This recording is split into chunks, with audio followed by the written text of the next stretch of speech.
It's the 21st anniversary of the 9/11 attacks. Today at Dream Luxury, we want to showcase the differences and similarities between the new One Tower and the Twin Towers. But first, let's take a quick 10-second moment of silence for those that lost their life due to this tragedy 21 years ago.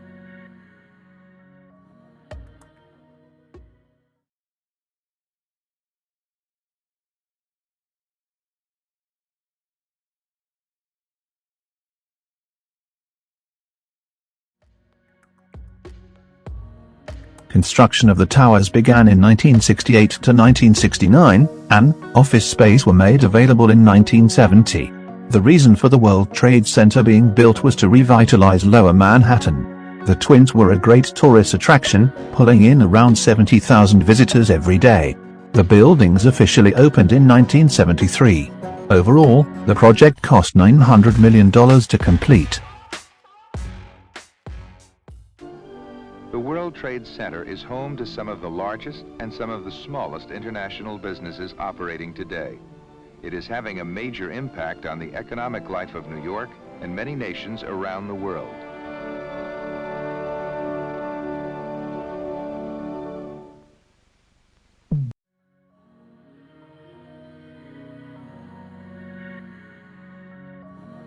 On the 26th of February, 1993, the towers were bombed and attacked for the first time. 6 people died, and thousands were injured. The cleanup and restoration of the buildings cost $250 million. As most of us know, on the 11th of September, 2001, the towers were attacked again. The buildings were hit by planes, causing thousands of people's death. After 1 hour and 42 minutes, both towers collapsed, causing more fatalities to occur. The overall cleanup and new constructions of Lower Manhattan cost $40 billion.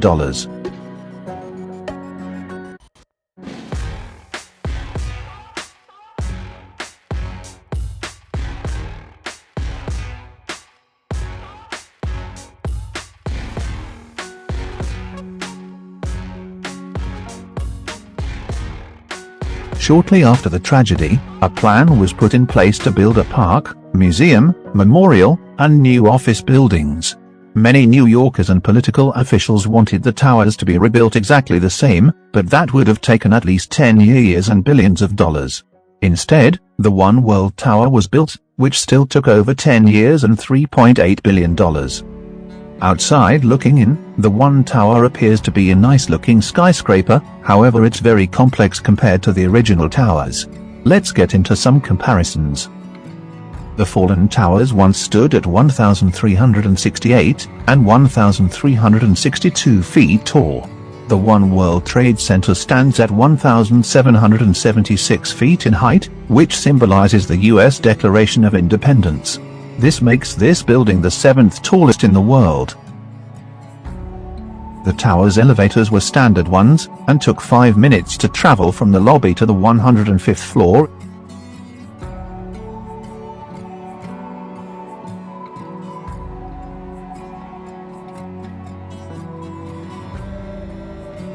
It now takes only 47 seconds to reach the bottom to the top, so you might get a little dizzy.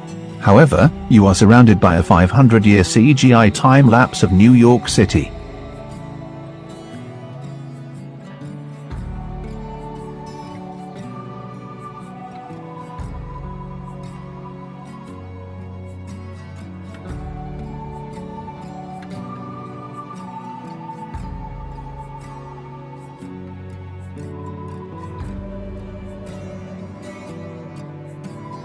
The staircases in the original towers were obviously not built for potential terrorist attacks.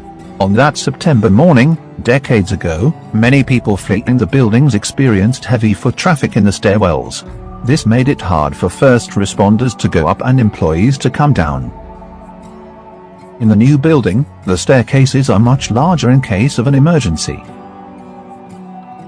This will allow way more people to escape the building at once. There's even a special staircase dedicated to first responders.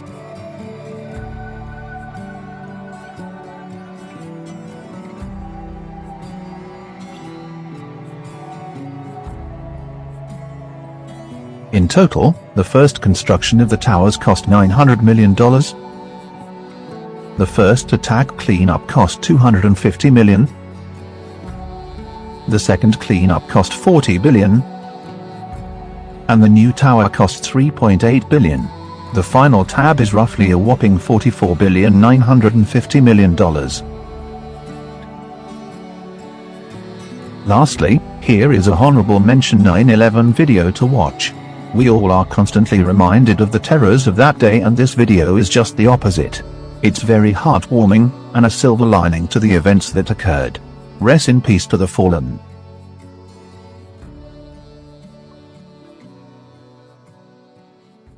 I was compelled because I'm a type of person that can't stand by and watch other people suffer. And to me, they were suffering. They wanted to get off the island. And there was no way for them to get off the island other than the water. And I had noticed when I was watching the television, I saw a lot of, the ferries going up into the slips and taking people off. I said, fine, we could do the same thing. And that's what we did.